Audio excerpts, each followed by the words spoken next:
Well, welcome back to the After Hours podcast. We are coming at you with episode 7, and the November Madness continues. Got Zach Rozmus on here in Iowa, Tyler Behlmann from Northern Missouri, and then Mike Reed. Kicking off tonight, we just launched Bella Reed's episode. If you've taken the time to watch it, thank you so much. And Mike, any initial thoughts after getting to see the memory put together? This elation. I mean, Bella watching it, we had grandma here, we got mom here, we got all the siblings here, and everybody's asking questions and just loving it. It's from start to finish, it really, I think, exemplifies the hard work she put into it and the practice and preparation, and to see it sort of culminate into success. It's like a lot of watery eyes in the house, and so it's fun to have that preserved and look forward to a bunch more of them moving forward. It's funny we keep saying the culmination, but the more I think about it, it's only the beginning. Right. Culmination of phase one. I love that Gavin dug back and found some of like the good clips from over the last 2 years, and that one clip where she's like, kill deer mode activated. Obviously, I was very lucky, had a dad that introduced hunting to me and walked me through all the different steps, and getting to watch how you just go above and beyond with every detail and all the phases of preparation. It, I think, has as much to do with anything in that successful moment. It was the part that still sticks with me. And now we're spoiling it for Tyler and Zach. Thought they've watched it when we were talking on the front end here. They have not. But there's this moment where I feel like even a lot of adults would have pulled that trigger. And her trigger control and her patience is just like, at 13 years old, I remember when I was a 13-year-old. Right. It was nowhere near what we just watched. Right. And so it's a job well done to you more than anything. I think about it a lot because I don't see my boys being like her. Honestly. Bella's pretty mature for her age, and she thinks through things, and sometimes almost to a fault. She's like, I might have missed my opportunity, as she, you hear her say. I always tell her, I'd rather you be conservative and cautious and take your time and execute well. We'll have a lot less regrets if we do that. If you rush through things, you're more likely to make mistakes. And she's like I said, she's mature and she's patient, and it makes it easy on me. I kind of tell her what I know and what I recommend, and I can watch her process it, and it's good. It's good. And I've got a few other kids behind her, so we'll see if I can continue the streak. But we'll see. Definitely only the beginning. When we talked on that podcast, it was November 10th when you guys had that success. And on this one, we're actually winding back just a few days. It's interesting. When I got the first phone call is it November 9th? Am I right? November 8th. Which one was it? 8th. On November 8th, get a FaceTime from Zach. I'm like, heck yeah. We're continuing off of Mitch's streak on November 6th. Things are rolling. And then just trickled right behind it a few minutes later. Tyler Behlmann calls me, and I was like, all right, Zach Rozmus, if he calls, we got 2 people killing. It's a guarantee for the rest of the year. Happened last year. Let's keep it going. And, so tonight, the reason why we wanted to wait and get Zach and Tyler both on here is, just thinking about, obviously there's a lot to talk about in the hunts, but you guys have what I would like to refer to in some ways, just you're living the dream journey. You've both earned it, but you've got your own dirt and you're building a legacy in your own ways on it. And, both bucks are awesome. Both occurred on the exact same morning, pretty similar conditions. But who would like to start and bringing us up to speed? What you guys been up to? Go ahead, Zach. Yeah, so I think that we've been talking about Area 52, for coming on. This is the 4th hunting season now. So November 8th ended up being a fun morning. We've talked about different parts of Area 52, and I feel like almost naturally over time, we've talked about a different section of the farm, during different parts of, specific bucks that I was targeting. And November 8th, there's always been a location that I refer to as the secluded plot.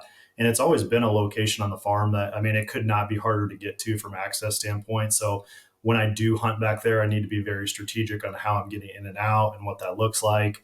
A lot of times I'm focusing on those thermal type mornings when I'm going back in there, because it's just one of those situations where a lot of times where it being located, it can sometimes swirling winds, and it just promotes a lot, or has a lot of challenges associated with it. So I might only hunt that stand location or in that general vicinity 2, maybe 3 times throughout an entire season. So when the conditions are right, it's just one of those stands where I tell myself, hey, no matter what, I need to find my way to that location.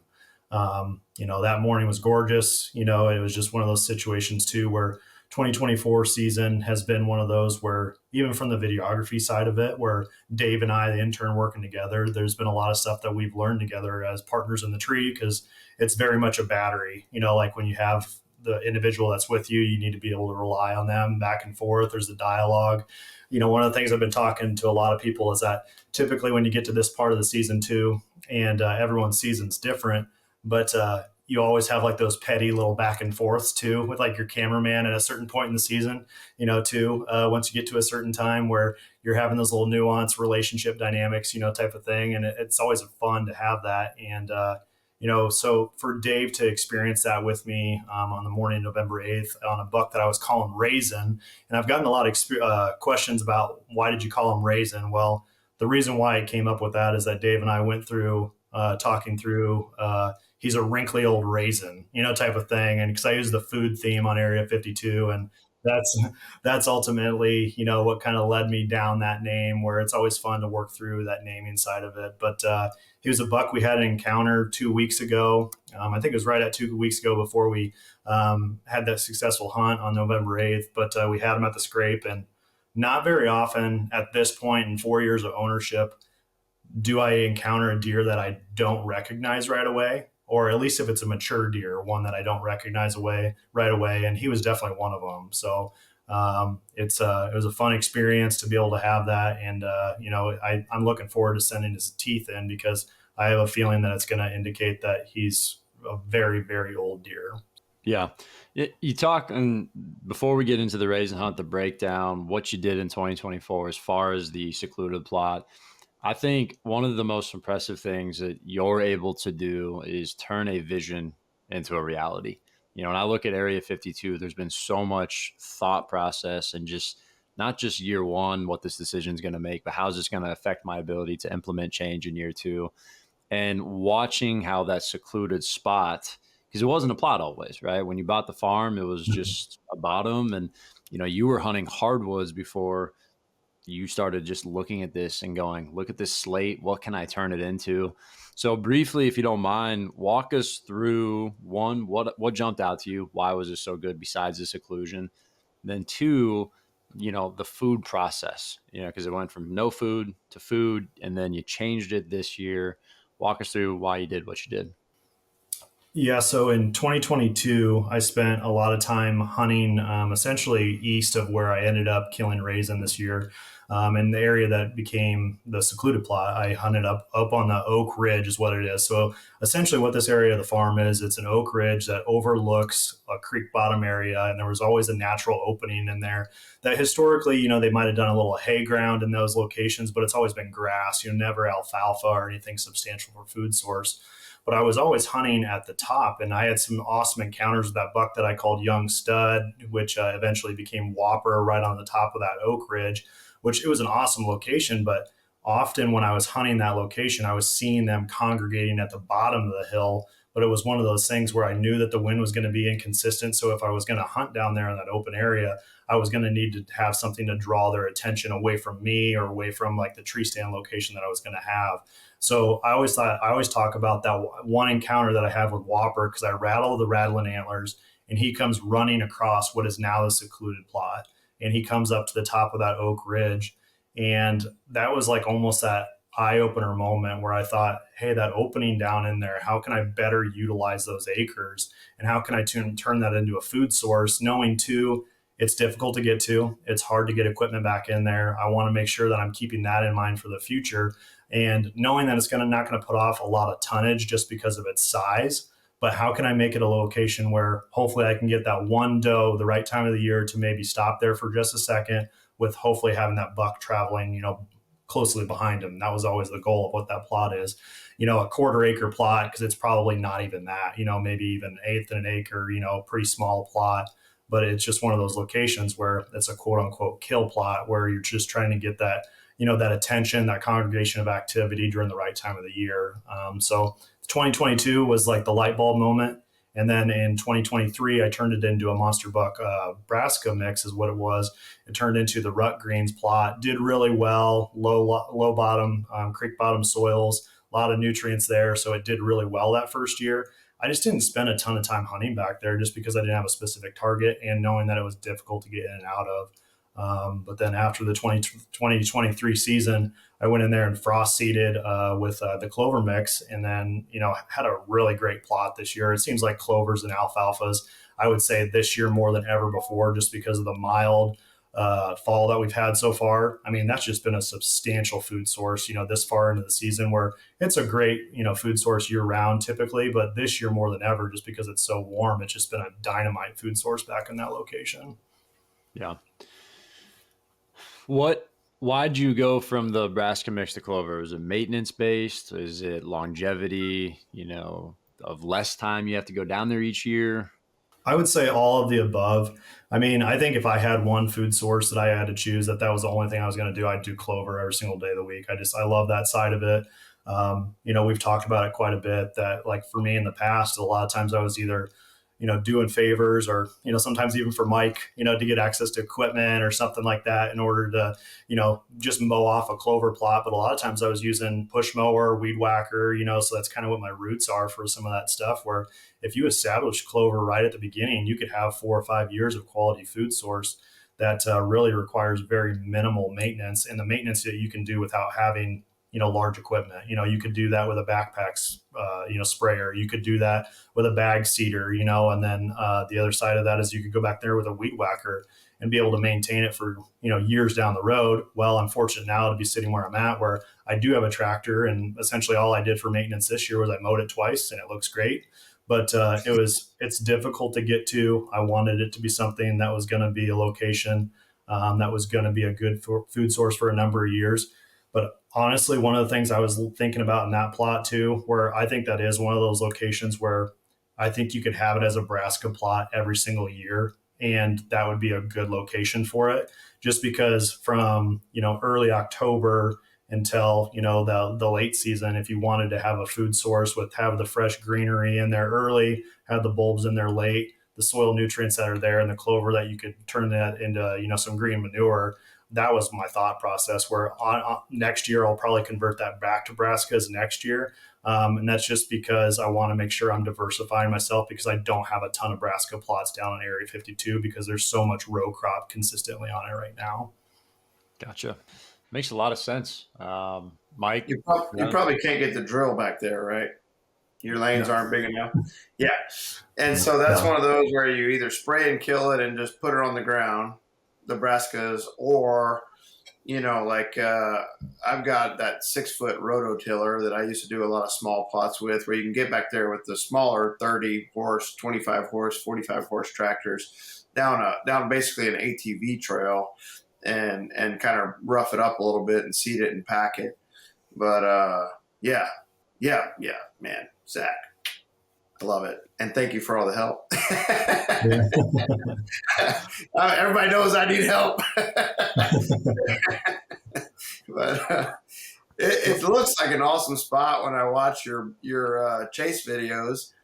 You're just in the bowl of the middle of the timber, and you got this little open patch with some green and some great licking branches, and it just looks dynamite. So it's fun to see it work down there. Zach, have you played around with the wind enough to figure out if it's like a reverse wind? Like our bottoms, we hunt our bottom opposite. So the wind comes up over our back, hits it's a south facing slope, hits that, and it loops back and goes back up behind us. So we have to hunt it on the opposite wind, and it took us a long time to figure it out. But that bottom also runs east to west or west to east, however you want to look at it.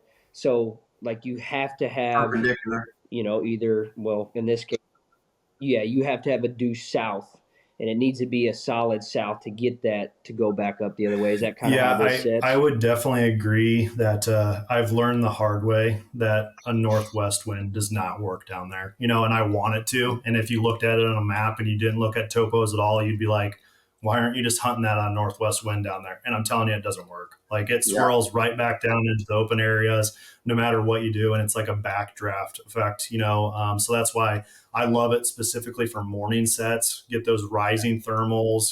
If I just, gosh, it just any light wind morning I can get in there.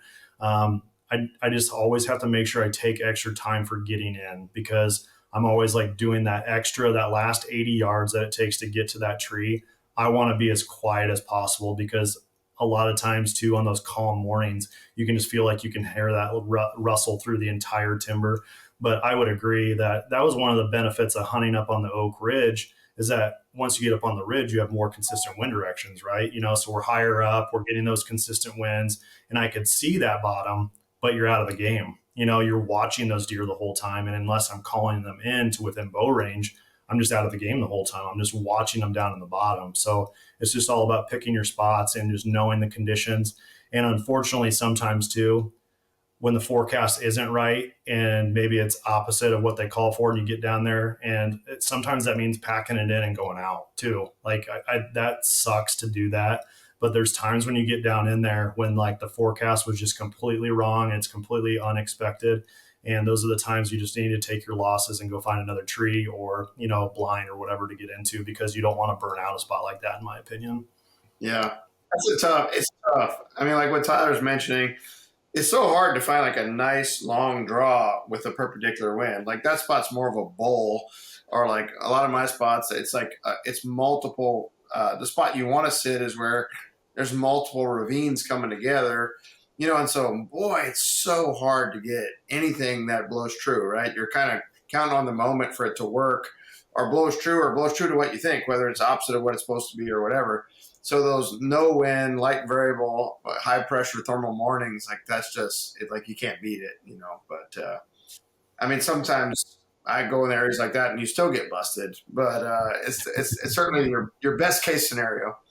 Yeah, the Justin he made an adjustment. He put a redneck down there, and then he just kind of would bank on all day sets. And another thing, uh, you have to have a lot of luck on your side too for like you mentioned your entry and exit. I don't know. I think they maybe filmed Velveeta on the way in one day, or they did lay eyes on him, and you can see everything, but you stick out like a sore thumb coming down into those Yeah. areas, and it's like you almost just you burn them out so quick, and you really do have to get lucky. I mean, if you squeeze in there when obviously they're elsewhere, and you just get lucky, well, you could catch them cruising, but even down to the minute of opening the window, I mean, everything, even if you run ozonics, everything is just, and yeah, you burn them out so quick. But it also, you sit back and watch the trail cameras, and that's where it's happening at all the time, and it is so hard not to just dive off in there, but there a lot more factors go into it than Yeah. any other spot. I Yeah, know that. you use the term a lot, Zach, maximizing your acres. And I mean, I think that this spot shows it very truly, not only in what you put there, but how you're hunting it. And so rolling into November 8th, you talk about it being one of those perfect mornings. Was it truly perfect? Did you really get your thermals? I know where we were. We certainly did not. It seems like that this moisture has just hung around, and every single morning has just been very heavy and wet. And you mentioned it's been warm enough. And I remember when we got on the phone, you're like, that's thermal spot. And I was like, man, did you guys actually get that? So walk us through It what. wasn't high pressure that morning. We've been dying with these southeast winds, these low pressure days. So you're not Yeah. quite getting that effect that you want. But Yeah. No, and I would say that the first vibe of that morning was that I think I've described it to several people that like Dave and I, when we're on the truck ride down to my farm that morning, there was just like a different tone in the vehicle that morning. Like typically like we're having conversations about stuff, happy go lucky, but there was like very much a business type atmosphere. Like it was just a different vibe in the vehicle, and you don't really know that until like after, something like that happens, but it was like a very much like that. But then we got in there and early on it was really, really calm. But it was the low pressure, like what Mike was saying. And although, I was anticipating once that sun came out, we were going to really get that thermal action out. But the thing is it stayed very moist and it stayed, overcast the entire morning. So what ended up happening is that a lot of our thermals were doing almost what they would do in an evening, which that wasn't really something that we've talked about in this spot too, like as much, but like I typically only hunted in the mornings, just because I think the power of darkness is a big component that we probably underplay a little bit or undersell, because you can get away with so much in the darkness, where like the commotion and what that looks like, especially, however you're coming in and out. And I always try to think about that when I'm going back in there, because a lot of deer can bed in really close proximity to where the stand location's at. So that's something that I think about really frequently when I'm going in there. But it ended up being almost like an evening type hunt, where what the thermals were wanting to do is they were wanting to go to the creek. They were wanting to work our way down to the creek bottom, which is off to our west. And, typically a lot of these deer are coming from our northeast or off the hillside to our east. And what ended up happening is that every single deer we saw that morning came in downwind of us, came in, off to our north. And at the time that made for, almost high stress hunts is what I would say, where like the whole time, like you're worrying about, how often you're moving, because there's a doe that's 20 yards away and she's like on edge, type of thing. And sometimes that almost makes for the hunts to be almost less enjoyable, because you're not like freely like glassing around, you're not talking to your cameraman in the tree. You're not having that camaraderie as much, because you're more about, hey, I'm just moving my eyes to try to like look around and stuff like that. And although it kind of stunk to have that hunt start off the way it did, what ultimately happened, I think it played into us having the encounter that we did with Raisin that morning, is that they ended up congregating a large amount of scent directly in the location where Raisin comes in north of our stand location, type of thing. So we have 6, 7, 8 deer that come in almost in the identical spot of where Raisin comes in 16 yards right in front of me. And that definitely played a role where, they're sensing all that same stuff that we're not picking up on always, that all that ground set that all those deer that came in that we were having to suffer through, he was sensing that morning for sure, where he was picking up on that, and they all came to the same location. Something to remember for the future. A low pressure, overcast day with what kind of wind might work down in there. It's kind of interesting. The other thing about those bottoms is like, if you're in a field, I always say, the thermals start rising when the sun hits you, right? It's a temperature thing. So as it starts warming, you're watching the shadows recede. The thermals are following that light. And you get in those bottoms and that sun doesn't get to you, right? The thermals don't hit when you think they're going to hit. And then if you got overcast, you just don't really get them. So it's interesting to see how it all played out. And it's, a learning moment for sure. Well, because there's definitely been times in that bottom too, where I think everyone's experienced where when you truly get cold, when you're in a tree stand, type of thing, there's times when you're like just praying for that sun to come up, so you can have like that little glimpse of warmth, that it hits you. And in this location, type of thing, it can take a little while for that sun to come up, which, and I remember that distinctly, like being in that stand location a few times with Ty Allen last year, where like he's sitting there just like shivering in the tree. And I'm just like, man, he just needs that little glimmer of hope, type of thing, of like that sun to hit him for just a few seconds. Yeah. Oh man, that's good. I love it. So heading into that morning, you had multiple targets. Raisin was one of them, but I would think, and this might be a spoiler for the video, but hey, if you guys are here listening, let's give you the tidbit now, because I think this is one of the coolest parts about the story. You mentioned that you quote unquote didn't identify the buck, and we left it there. What happened? How did you recognize? What made you go back and look? Wasn't it the shed? You just like looked at the shed and were like, bazinga, that's it? What the heck? Yeah. Yeah. So, after we had that encounter of the buck that ends up being called Raisin eventually, it bothered me that morning that, I was going back and forth on the fact that I didn't recognize him. Not very often is there a face down there at this point in time that I just don't recognize whatsoever. And when he came in, like to me, his headgear just wasn't matching what his body size was. And I've told multiple people at this point in time, and I mean, even looking back at the footage, like there's stuff that I think is conflicting, and I just had a hard time with him on the hoof, where I was like so indecisive that morning, because even knowing what I know now, he's not a huge bodied deer. But then when the next morning I'm sitting there in the hunt, and excuse me, the later that night when I was like thinking through the process, Ryan and I had found a shed antler on Area 52 in January. That essentially was from a buck that showed up. I didn't have any history with, but I also had more food on Area 52 than I'd ever had before. I had standing corn on the property.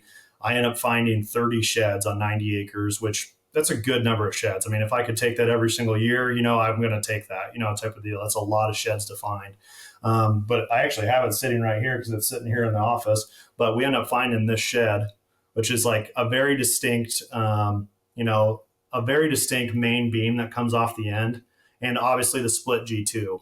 But if you'll notice right away, I mean, it's just got like crazy character around the bottom too. It's just like all knotty and, kind of a nasty, cool shed, type of thing. And I remember when we found it, not very often do you find antlers like that have like that much character, and it doesn't come from a deer that has like some type of age class to it.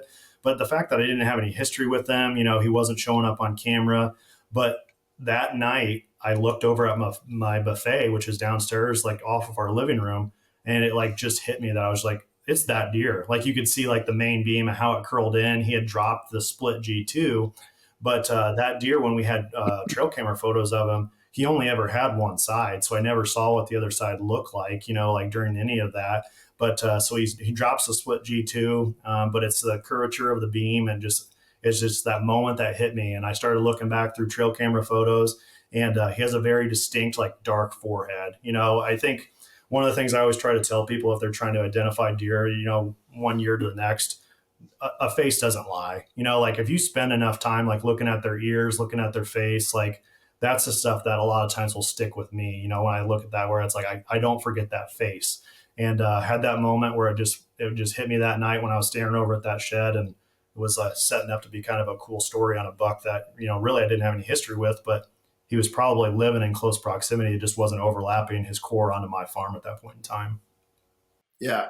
It makes you wonder about the history. Like, was he injured, or why did he shed one side? Why did he grow the funky antler this year? I totally agree. The character is just out of control at the bases. You don't see that on young deer. And I watched your chase video on the first encounter before, I actually talked to you. And I was like listening to you talk, and I was like right there with your mental process. Like, I can't make that deer older than 4, like just on the hoof, like looking at him the first time. And you don't want to shoot a deer that has potential, or whatever. And it's kind of interesting to see how it's all unfolded. And I can't wait to see, what the cementum says. Yeah, and it was weird that I went through like a transgression on it too, because the morning that obviously we were successful, and had the hunt on November 8th, the first thing that I see when he comes in is his forehead. And I was like, I almost had the thought process where it's like, well, clearly that's a mature deer. Like when you look at just his forehead, if you just look at that, like you just know like, hey, it's just got that blocky head look to him, type of thing. And if you look at just that component, like you would see that. And one of the things that we'll share here, like later on, like once the episode actually comes out, and I've showed Josh a little bit too, the video, but he obviously had an injury to either his pedicle, where I don't know if he was hit by a car or something happened to. But when I went to start skinning him for like the Euro that I was doing the boiling, I mean, he has pus that's like coming off of like right by his pedicle, and it was like green in color with infection. And he actually has a skull fracture that goes all the way around the base of his pedicle. And I really thought that once I started boiling him, that like the one side was just going to like flop off, like just fall off, but it stayed connected. And it makes for probably one of the most unique nature's piece of artworks, that you could have out there, is that it just has this unique skull fracture, on the base of the actual antler itself. And I mean, it definitely tells a story on its own. Makes you wonder if that was this season or if that's the last season that caused the injury and he's just been living with that thing. Yeah. Right. Yeah. It reminds me of Patient X. 100%. We got the Euro mount on Patient X, and I look at that skull all the time. I'm like, man, that's crazy. It's nuts what these deer survive, Well, and it's hard for me to not think at least a little bit too is involved in him being an aggressive buck in nature too, because one of the things you notice right away when he's on trail camera photos is that almost every single time his ears are pinned back. So that was a mental note that I made, when I'm like taking all this intel in about like each specific deer and targeting him. Like I knew it was going to be a deer that I could probably grunt at, potentially a decoy buck.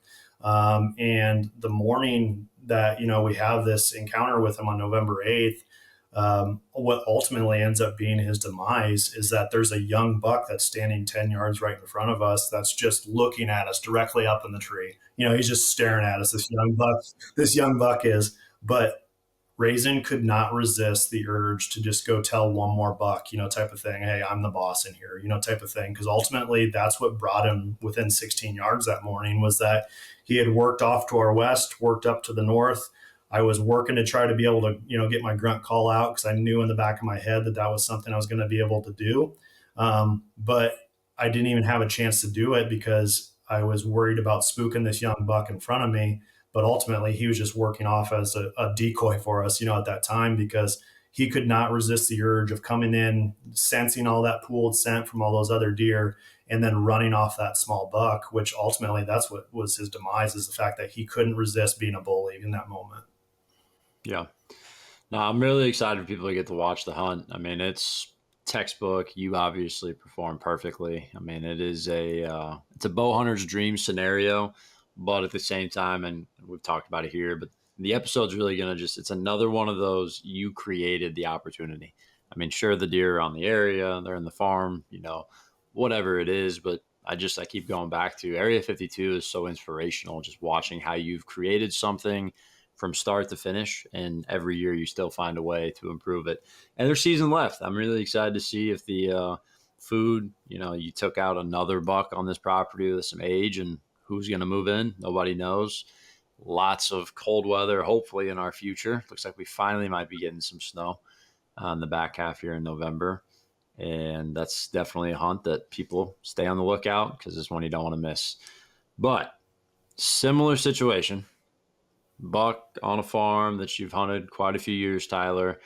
I would say that, and I'm going to pronounce this wrong, Watusi? Watusi? That's a Watusi. deer that's had some history, right? And if I'm not mistaken, for a couple of years of Yep. his life, he was a no-go on the shoot list, right?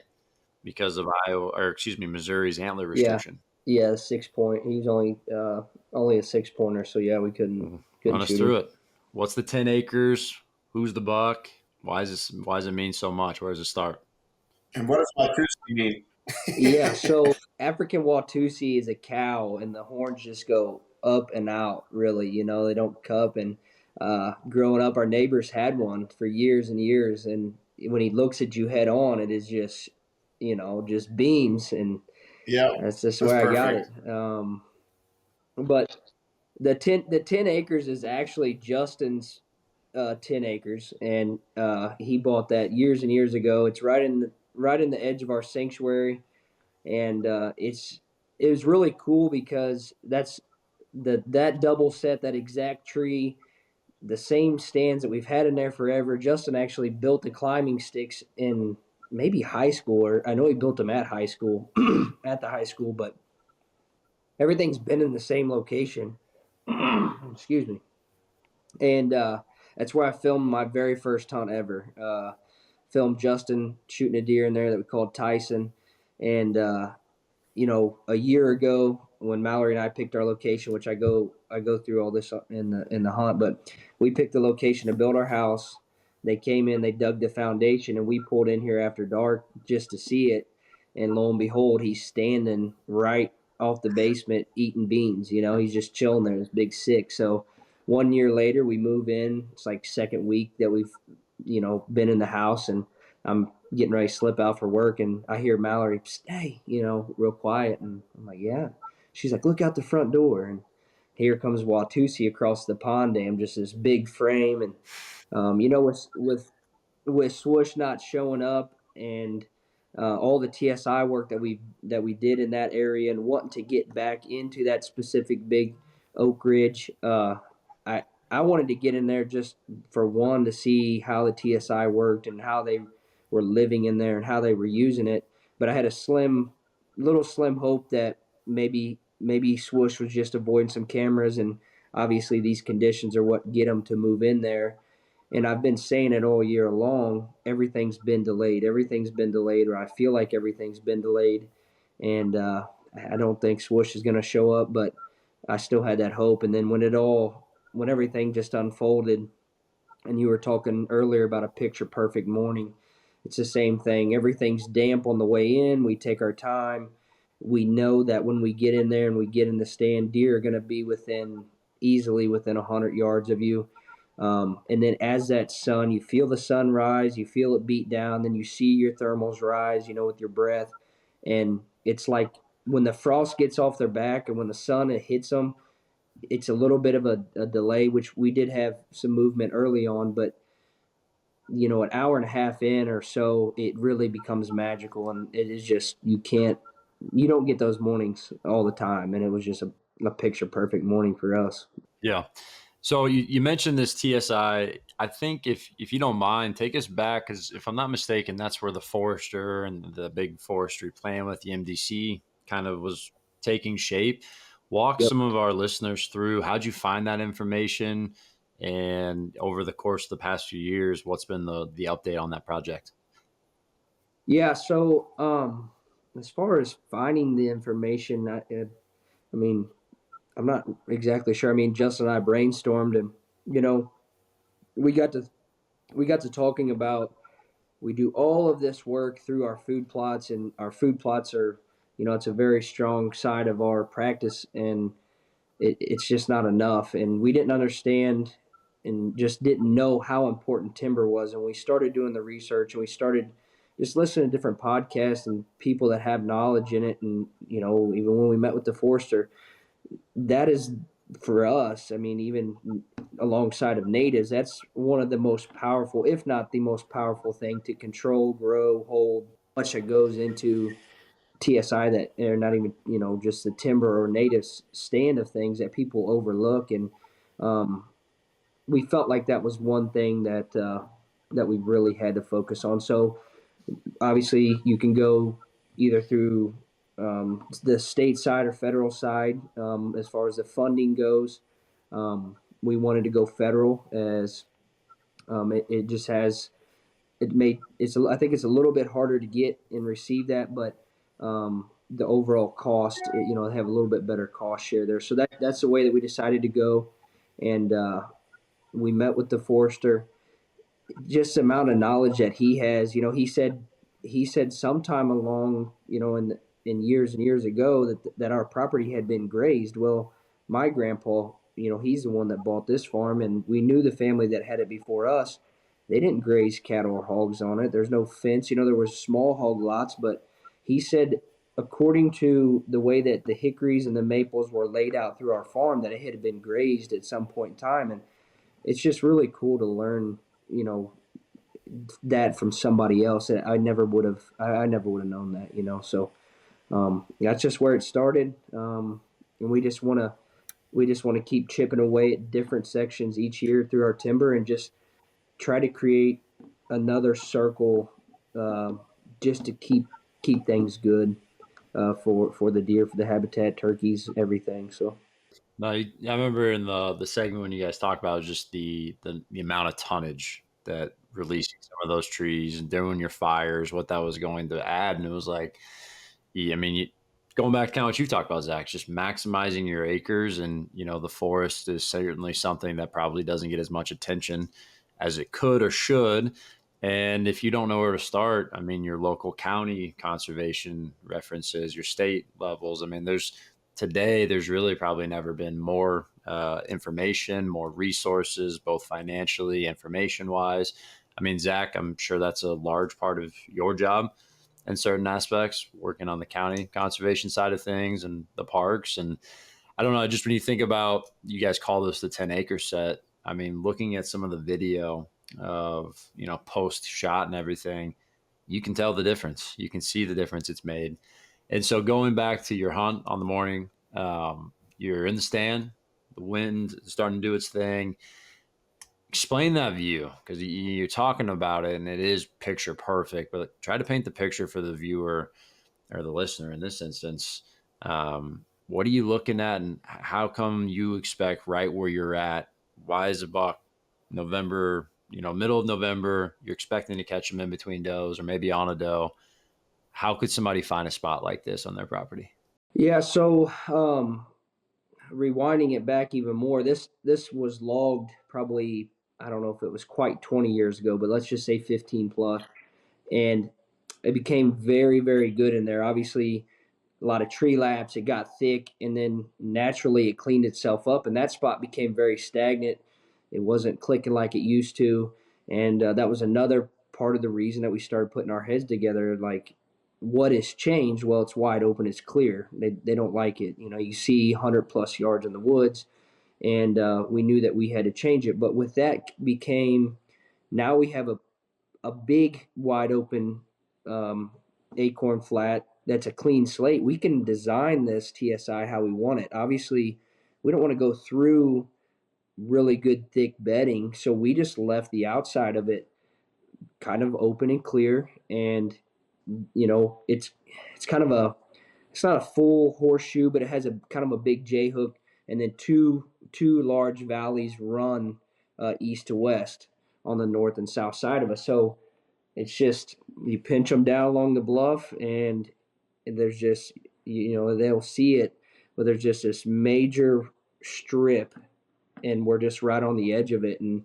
it's just kind of where, I mean, for one, the deer have always crossed there, but two, it's just a nice pinch where they can come up out of the top end of those valleys and work their way right down the break of that TSI, and that's exactly what they did. They had a northeast wind, which he was standing directly downwind when I shot him, and he had already went through downwind.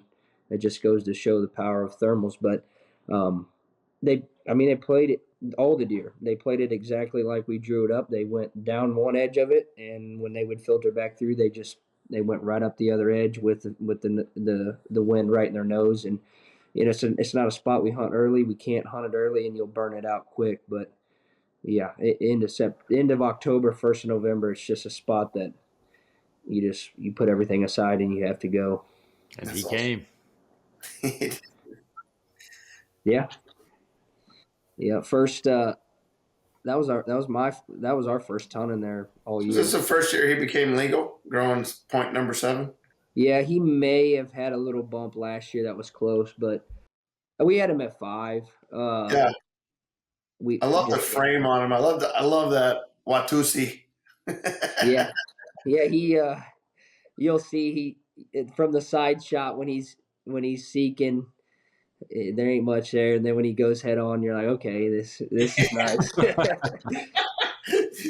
Yeah, he's got good mass too. Yeah. It was always interesting when we were working through the Velveeta story last year and trying to put that video together. One of the things I harped on you guys was just give me every single trail cam photo you've got of every single camera. And I've always felt like that's just a very helpful way to fill in gaps or to push time forward and things of that nature. But, when I'm looking through your hundreds and thousands of trail cam photos at that time, there was always this big 6 that it seemed like he was always trying to stir something up. And I remember I kept asking you, I was like, who's going to shoot this deer? And you're like, we can't. And I was like, yeah, it's crazy to me, man, because he's the exact kind of deer at that point where just seemingly he's not the deer you'd want. I mean, I remember going back to on your guys' big plot, the camera, is it Dream Season? Was that the corner there? Like, yep. Velveeta was on there, but she had so many good young bucks. And then at this point, boom, here comes this big 6. And then I was like, you'd be on some other camera on the south side of the property. I'm like, there he is again. And I remember I just keep going to you. I'm like, what do you do with this thing? And then, hey, he did exactly what he needed to do. He threw off the 7th point, made himself legal. And man, the frame on him is just, my favorite shot is when you go to pick him up that first look. And you really just get a full, just scope of not only the scene of where you're at, the TSI, the hardwoods, but just that frame. Man, the inches aside, who cares? That'd be really tough to find. So what was his inside spread, if you don't mind me asking? Just over 23. Yeah. Yeah.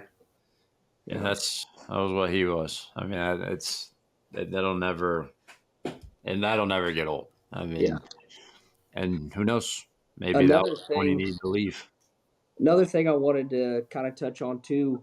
So obviously, we had all eyes on Swoosh. We did the big Swoosh project, and Swoosh was a deer. He would go to the, to the big plot. He would use the center of the sanctuary, but um, he was still on the edge of our farm. We felt like, that west southwest side, and with that really big project, I mean, we dove into an area that was, I don't know if it was the core of his bedding, but it was right in there, and we disturbed that area so much. So in our mind, we're doing it for Swoosh, and hindsight looking back, maybe we did disturb it a little too much. It made him relocate.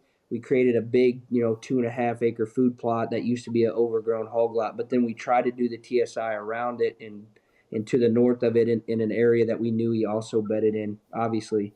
And that's another thing that just kind of sticks in my mind is now we've molded this southwest corner to kind of split our sanctuary north to south and create another destination food source that goes with our big food plot that we've hunted for years. So is it going to make our next 10 years better? Yes. Did we possibly give up what would have been a 6-year-old Swoosh? Maybe EHD got him. We don't know. But it's kind of one of those things that, if this would have been the center portion of our farm where Swoosh's core area was, and he relocated east or west, north or south, maybe we'd still catch him. Did we shove him so far west that he's just not came back into this area? It's not that it's a downfall, it's a move that we had to make, and deciding when that time was to make the move. It's just something to keep into consideration for people that maybe are scared they're going to push one off. It's give and take portion of it. So Yeah. Well, Watusi could have been a part of it. One, and two, I mean, I think you hit the nail on the head where it's like, and Zach, I hear you say this a lot. You don't do projects for specific deer. You do projects to improve the habitat and just your overall farm and how things fall from there. That's what you're doing it for. yep, But I think the big telltale sign will be late season. I mean, and the other thing to keep in mind too, with it, because like I get where your thought process could be, but it's like Swoosh isn't the only buck missing, correct? I mean, it correct. seems like there's quite a substantial amount of bucks, unfortunately, that Yeah. didn't ever return, and a lot of deer you found sheds too. Oh yeah. So at least confirmed that they had made it, that far into the season or off season, I should say. But I mean, with the power of because you still have what? How many acres? 2 acres of soybeans right there. Yeah. Ton of great bedding, south facing slopes off of it. I mean, taking a buck out like that, you got to imagine if Swoosh is alive, he's got to return at some point. I mean, how many years of sheds do you have to him? I mean, I feel like that's something that's pretty consistent. Yeah, and he has been there through velvet and late season, the whole 9 yards. Hopefully these plots will split that social pressure into two different late season plots. I mean, we've been doing it for years on the big plot, and how many late season fights and just aggressive encounters that we have on that big food plot. It can't be great. That was another thing with the TSI: maximize tonnage, maybe split two major food sources, maybe split these deer apart, and try to minimize all that. I mean, I don't know. That's just our mindset, but we'll see. Always got to make it better. That's one thing I see all three of you guys doing. It doesn't matter how good it is, there's always something to improve. And yeah, I mean, another special day. That's another, I don't know how many episodes we've got out right now, but we had Mitch on last night talking with Bella, talking about his decoy hunt. Then all of a sudden you strike. Justin struck since then. I mean, we were giving Mitch heck about it last night about, and the world's ending. It's the worst season ever. And then poof, $4 are down for team. Like Team Missouri. Yeah. What's it like, man? You're living out there. You living the dream. You're in the house Yeah. talking about a deer you just killed on the property. I mean, you've worked really, really hard for that, and I want to make sure to say it again. Very happy for you, and congratulations. Thank you. Yeah, it feels good. It's we tell people, oh, you guys hunt so much, you do this, you do that, and they kind of give us a hard time. But it's like we've been with Midwest for what 8 or 9 years now. This is the first time that we've been tagged out before rifle season, so we don't want to hear it. Yeah, It's been a long time coming, but it I feels love really good. I love the picture you guys got with your kids too. Yeah, Yeah. that's for both of us. That we can't wait to. We're gonna try to follow Mike's shoes the best we can, and hopefully we'll be having many firsts with them in the next couple years. So it's gonna be fun. It's a whole nother level of joy and fun in the hunting world. So I'm excited for you guys. Yeah, I can't. We kind of joke, we're Justin and I are both kind of emotional, and so it's like I don't know what we're gonna do when this all goes down. I'm sure it's a totally another rush, but we can't wait. Yeah, yeah. There'll be some tears. It's all good. Yeah, oh yeah, I love it. It's gonna be awesome. That's right. Well, expect both those hunts coming out soon. I think Zach, we've got yours slated for Monday. Potentially, you're going to do a weekend episode with both Mitch's and the Epperson brothers together. Just kind of remains to be seen how the days fall. And then, yeah, I mean, the stories are continuing to close, and that means the videos are there to be made. But for our viewers listening, gosh, I gotta stop saying that. I'm so used to saying viewers because of the videos. But for our listeners, November 14th tonight, we got the back half of November ahead of us. We talked about this a little bit last night, but Zach, Tyler, how you guys, Zach, you still got a landowner's tag in Iowa, or maybe it's your statewide tag that you have left. I guess would probably make more sense. I'm not sure. And then Tyler, you guys got rifle season incoming. Hmm. How you guys going to tackle it? Any recommendations for what you're going to be focusing on? Well, we don't have a lot of future up and comers here. So we're gonna pray that rifle season's light for our up and comers, and then we're gonna pray that swoosh shows up late season and it'll be icing on the cake, and the food will pay off. But that's our that's our forecast. It's pretty simple. Do you have one you're going to go after, or you not necessarily? No, at this point, uh, we might look on some satellite farms or hope like a hope that a coal buck or something will show up on a satellite farm. We don't. It's bad here. I mean, I keep Yeah, saying that, but when you take probably 4 deer that we feel like 5, 6 years of age that just never show back up.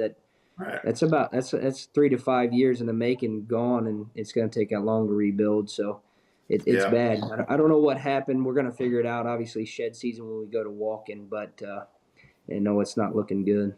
Yeah, Zach? and as far as mine story goes for the rest of the season, I think that one of the things that really resonated with me that Owen talked a lot about this year is that, especially being a landowner, is like seeing that hierarchy of deer. Like I think last year was such an example. For me as a landowner to be able to see that. I create a void with chicken nugget, and then nature finds a way to fill that void. With a buck that ultimately ended up calling T-bone. So like, I love that side of land ownership where now being able to see how it's going to play out, knowing that Raisin was a buck that from all of my observations and everything I saw on trail camera, he was either at the top or right near the top of what that was going to look like. So I'm really excited to see how that's going to play out. So almost giving Area 52 some space for a little while, just letting to see, what moves in there, or if there are any of those deer similar to like, what Tyler's talking about is that, heck, I have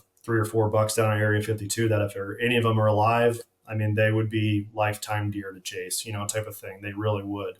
I'm not sure if that's going to happen, but it's just fun to like watch that play itself out. But I had a hunt earlier this week down at the Last Chance Farm, and I'd be lying to you if I said that I wasn't looking forward to spending time down there, because it's always just fun to like figure out new dirt, figure out the nuances that come along with that, the different challenges, and every second I spend down there, it's just, I mean, with it being a tree farm, I talk about swirling winds a lot, and it's just unique in itself, so that's always fun to have a new challenge that we're after. And I mean, I'm really looking forward to what that's going to present.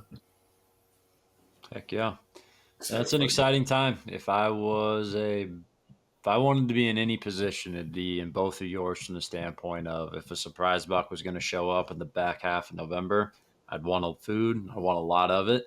And you guys have certainly placed yourself in a sweat equity position to reap those benefits. So I'll keep my fingers crossed for the return of Swoosh because, I mean, like you said, you guys put in a ton of time on that. And if it's not him, man, hopefully somebody shows up. Tyler, it's always a pleasure, man. And I know I Yes. speak for all of us when we say we appreciate you, appreciate all you guys there in Missouri, everything you do for Midwest Whitetail. You mentioned how many years it's been. Every time you say that, it like freaks me out because it was the same year I started. I know. I'm like, Yeah. golly, it's been some time that has passed, man. And it's always a pleasure to watch the memories come to fruition and ultimately get to see them preserved. So I'm excited for Rye to finish up on those episodes and get them released. And Mike, good luck chasing the giant, man, that nobody really knows about. There's one out there. He's in the same exact situation. That's Banking right. on the food, and it's still a lot of time left on the clock in November. I mean, it's that time frame where I think it's just mental more than anything at this point to get in the stand, put in your time, and just try to. It's like Rye today. I was hoping he was going to get on, but he put work before this, and can't get mad at him for that. But he was texting me, and he's like, "I got to get down. I'm like, dude, just stay, just stay, just stay, just stay, just stay. Like nobody's telling you got to go to the office but you." And, before he even gets home, he sends me one photo of a buck that he would have shot right in his wheelhouse. And then the one and only, what the heck's he call it? Bullwinkle. Bullwinkle. Comes by midday as well. All beans. Exactly. Yeah. And it's putting in your time, being the best spot you can be and, just bank on the one chance. But super happy for both you guys. Congrats again. Appreciate you guys making the FaceTime calls as always. It's an honor. I know that there's a lot of people you could call, and to be on the ones I've got to be on the last week's been pretty special. Gonna give a big shout out to end this one to our good friend Kurt Geyer. He shot his biggest buck ever tonight. No kidding.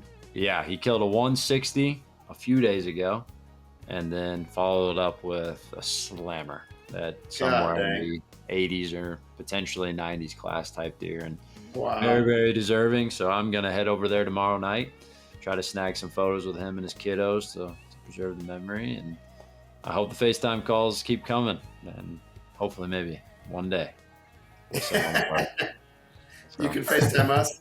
It's going to happen. I will. Happen. It's going to happen. And I'm really hoping it's in this back half portion, but good luck out there. And as always, no matter how you're consuming Midwest Whitetail, we sure appreciate it. Finish out November strong, and we'll catch you on the next one.